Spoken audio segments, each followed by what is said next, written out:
आइए हम मानव इतिहास के शुरुआती दिनों की स्मृतियों में चलें, जब हमारे पूर्वज खानाबदोश जनजातियों के रूप में पृथ्वी पर विचरण करते थे।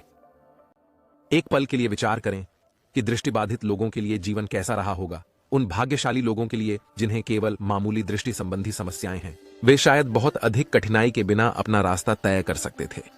लेकिन गंभीर दृष्टि समस्याओं वाले लोगों के लिए चुनौतियां विकट थीं। उनकी उत्पादकता और उनकी जनजाति के लिए उपयोगिता से काफी समझौता किया जा सकता है, जिससे संभावित रूप से उनका परित्याग हो सकता है। जैसे जैसे हम बसते गए और समुदाय बनाते गए, हमारा एक दूसरे के साथ व्यवहार करने का तरीका बदलने लगा और हमने गंभीर समस्याओं वाले लोगों को थोड़ी अधिक दयालुता और सहानुभूति के साथ देखना शुरू कर दिया। हालांकि आज हमारे पास जो वैज्ञानिक ज्ञान है, उसके बिना सहायता प्रदान करने की क्षमता सीमित थी। चश्मा उपलब्ध होने से पहले निकट दृष्टि दोष जैसी मामूली दृष्टि समस्याओं वाले लोग शायद इतने प्रभावित नहीं होते थे। हालांकि उनकी दृष्टि हानि ने शिकार या खतरों को पहचानने जैसे कुछ कार्यों को और अधिक कठिन बना दिया होगा, फिर भी ये व्यक्ति अपने जनजाति के अस्तित्व में योगदान दे सकते हैं और इसलिए आमतौर पर उनके साथियों द्वारा स्वीकार किए जाते हैं। समय के साथ जैसे जैसे दृष्टि धीरे धीरे खराब होती गई, कई लोगों ने अनुकूलन करना सीख लिया। कई वर्षों में उनकी आंखों की रोशनी में धीरे धीरे होने वाली गिरावट शायद उन्हें ध्यान में भी नहीं आई होगी। इसलिए उन्होंने मुकाबला करने के तंत्र विकसित किए, जैसे कि अपनी अन्य इंद्रियों पर अधिक भरोसा करना। यह भी ध्यान देने योग्य बात है कि तब सटीक दृष्टि इतनी आवश्यक नहीं थी जितनी अब है। हमारे इतिहास के एक बड़े हिस्से में साक्षरता दर कम थी, अक्सर लगभग 20% या उससे कम, और अधिकांश नौकरियों के लिए औपचारिक शिक्षा आवश्यक नहीं थी। इस प्रकार दृष्टि संबंधी समस्याएं किसी व्यक्ति की काम करने या सीखने की क्षमता को प्रभावित नहीं करती।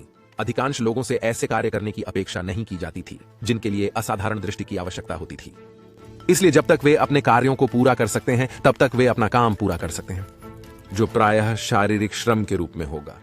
आज के मानकों से यह कठोर लग सकता है। 13वीं शताब्दी में तेजी से आगे बढ़ते हुए, जब आज हम जिसे चश्मे के रूप में पहचानते हैं, उसकी पहली झलक दिखाई देने लगी।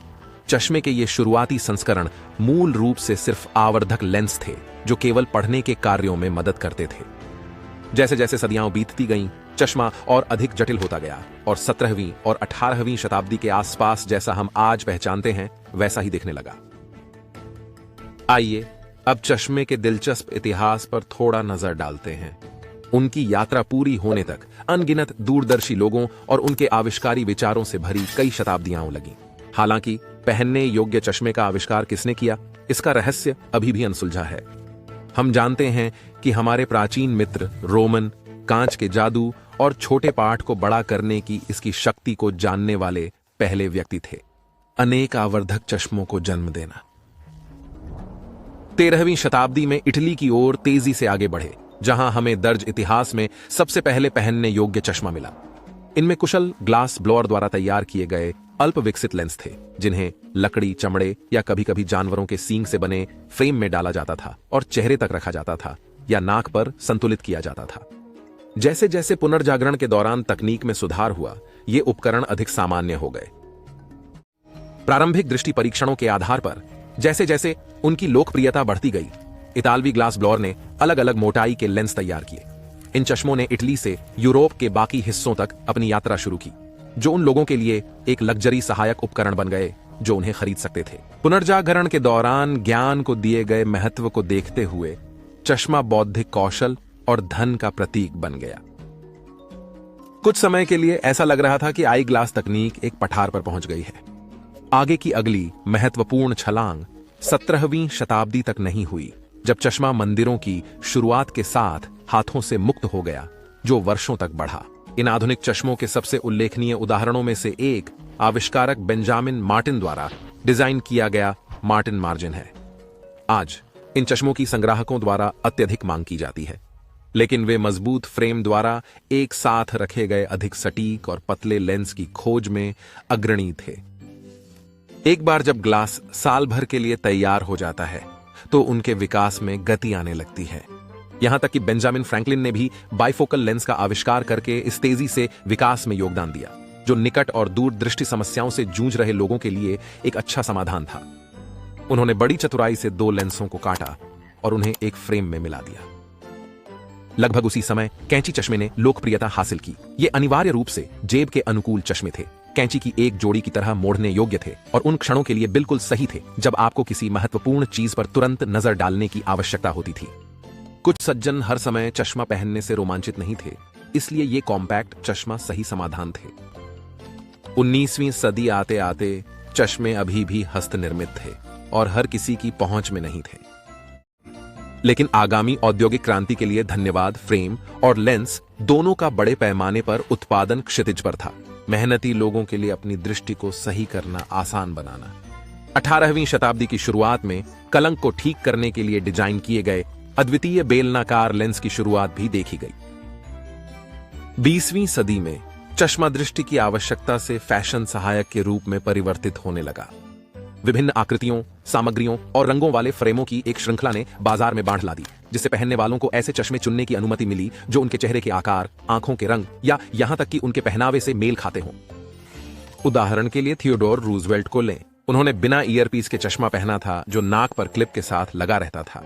हालांकि पुरानी पीढ़ी के साथ जुड़ने के कारण ये चलन से बाहर हो गए, लेकिन उस समय ये काफी लोकप्रिय थे। असली गेम चेंजर मजबूत प्लास्टिक का आगमन था। फ्रेमों को अब लकड़ी, धातु या सींग पर निर्भर नहीं रहना पड़ता। प्लास्टिक को विभिन्न आकृतियों और आकारों में ढाला जा सकता है। 20वीं सदी वह भी थी जब हमने धूप के चश्मे का उदय देखा था।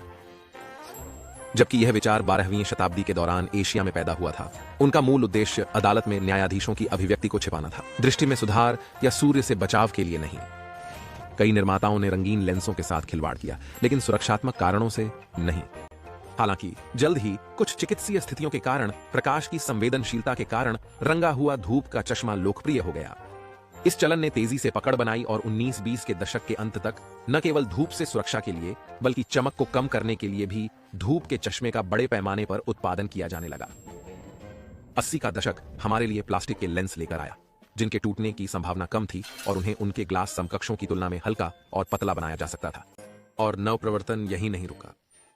आज हमारे पास सुरक्षात्मक कोटिंग वाले चश्मे हैं जो चमक को कम करते हैं और हानिकारक यूवी प्रकाश को रोकते हैं।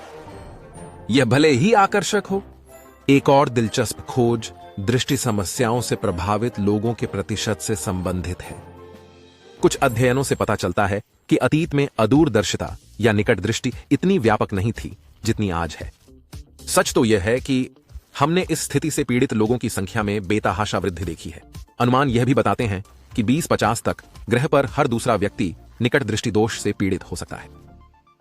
एक विशेष अध्ययन से पता चला है कि 60 के दशक की तुलना में मायोपिया अब आपके बच्चों की संख्या को 2 गुने से भी अधिक प्रभावित कर रहा है। साथ ही एशिया के कुछ हिस्सों में तो स्थिति और भी गंभीर है।